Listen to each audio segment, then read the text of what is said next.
Well, Mr. Hyde, you have all the qualifications I'm looking for. The job is yours if you want it. Relief washed over Hyde as he reached over the desk to shake Mr. Harper's hand, agreeing to the job contract.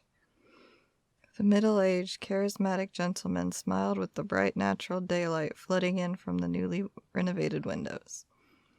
As the owner of the art gallery, Mr. Harper was fully invested in the local community and determined to make the quirky old place into a new hotspot.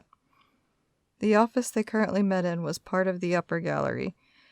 As the front-facing part of the new business, it had been completely overhauled into a luxury venue for local artists to showcase their pieces amid popular social events. Just outside and to the right of the main office, a staircase led down to Mr. Harper's private collection of odd, mismatched paintings and art pieces. The building itself was originally built during the Prohibition era and had since become a very recognizable historic landmark in the community. And as its new night guard, Hyde would really only be on the grounds in the historic building after dark. Thank you so much, sir. I look forward to working with you. It was hard to keep a professional face, considering this job was the only thing saving him from debt collectors. Is there anything else I should know about the gallery before I get started? Yeah, actually, you might want to know that my private collection in the lower gallery is haunted. Hyde just stared for a second, caught completely off guard. You don't believe in ghosts, do you? Harper asked. Clearly he'd seen skeptics before. Well, no. I don't believe in anything that I either can't see for myself or doesn't have some reputable science behind it. Hyde really wasn't going to hide his disbelief from anyone. Let's just say I have a fascination with artwork that's rumored to be haunted, so I've spent a good portion of my career collecting various pieces. I know you're a skeptic, but I'm giving you an official warning that the downstairs is pretty, active. The light of the full moon offered its soft silver illumination to the upper gallery as Hyde clocked into work. Friday, September 13th, 9 p.m. flashed across the screen to confirm the time punch. Ordinarily, there would be another social event going on at this time, but the next artist was still in her initial setup phase for a fairly large installation. Hyde stepped away from the computer to do his job and check the premises. The unfinished installations cast eerie, twisted shadows throughout the first floor and onto the walls. Next, he rounded the corner to head downstairs, flicking on the lights as it would be pitch black in the underground gallery otherwise. The former speakeasy had been completely redone to display the owner's prized collection of 15 supposedly haunted paintings, all of which hung neatly on the walls and wired into the security system. Everything was currently in order. 9:13 p.m., building is clear, Hyde reported into the voice recorder before returning to the office upstairs. The next hour passed uneventful, and the light of the full moon faded behind the ominous clouds and heavy rainfall of the night's forecasted thunderstorm. No one's coming out in this, Hyde thought to himself. He checked the security cameras again before opening the book he had brought for these kinds of boring shifts. Hours passed as Hyde became engrossed in his reading, looking up every now and again to give a cursory glance at the feeds from the security cameras. Before he knew it, 3:11 a.m. was the time at the bottom right of the desktop. With his legs nearly asleep, Hyde decided it was time to patrol again. Once more, nothing out of place in the upper gallery.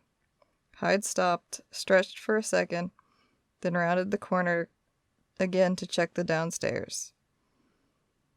The old and very odd assortment of paintings hung exactly as they always had, right where they had been left upon arrival.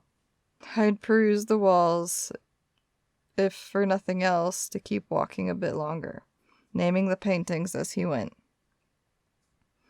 Mindless ringing, snow dragon, enchanted pattern, frail wind, injured ghost, tasty and ripe, ornamental coat, ancient building, bait and catch, frozen overgrowth, dark husky, treasure to ashes, sling and swing, dizzy ride, and Hyde froze. Hyde froze. His eyes grew wide at the blank space on the wall. Terror gripped his heart as he realized the painting is missing. Hyde frantically runs back up the stairs to check the feed. Who? What? How? I just saw the painting through the camera not even a minute ago. Dread burned through Hyde's chest. He arrived at the desktop screen to check the camera feed from the past 5 minutes, and what he saw shocked him to the very core of his conscience. Hyde's eyes widened reflexively. Dread turned to stone-cold terror, and adrenaline blossomed into his veins. Hyde practically jumped over the desk and bounded back downstairs to face a complete disaster. Light flooded the room from the overhead fixtures to reveal a perfectly fine art gallery. Hyde froze, confused. What? Am I delirious? I know I just saw. Hyde turned to the missing painting, only to find that it was right where it was supposed to be. Hyde's fast and hard breathing echoed rhythmically through his own head as he continued to look around for literally anything out of place. But everything was perfectly fine. Hyde stopped and clutched at the dull pain in his chest. He felt sick to his stomach. Am I actually going crazy? After a second, he gained enough composure to turn around for the stairs when a searing pain ripped through the back of his head. Hyde cried out as everything went dark. Bright yellow light illuminated the white blurred squares floating in the air.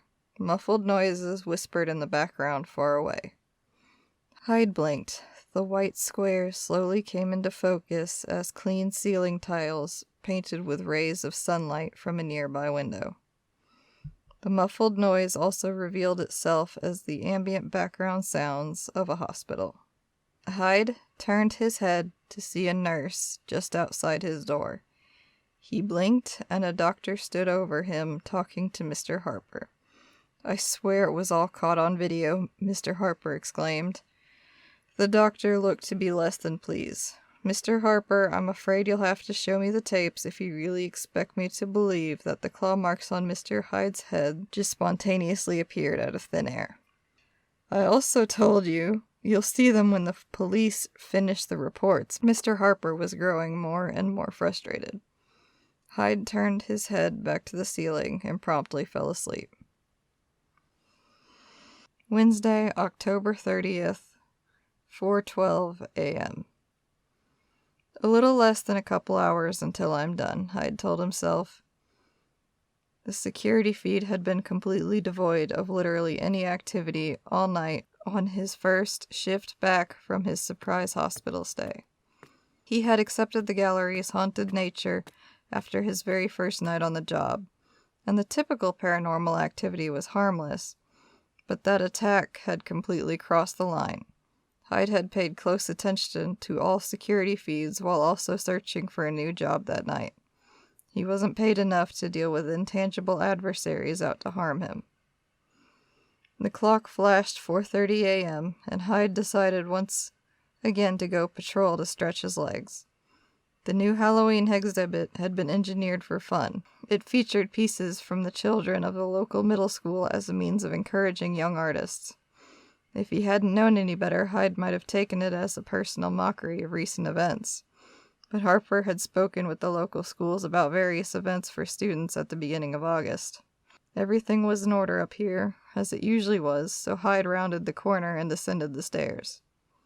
At the bottom of the stairs, Hyde immediately noticed something amiss.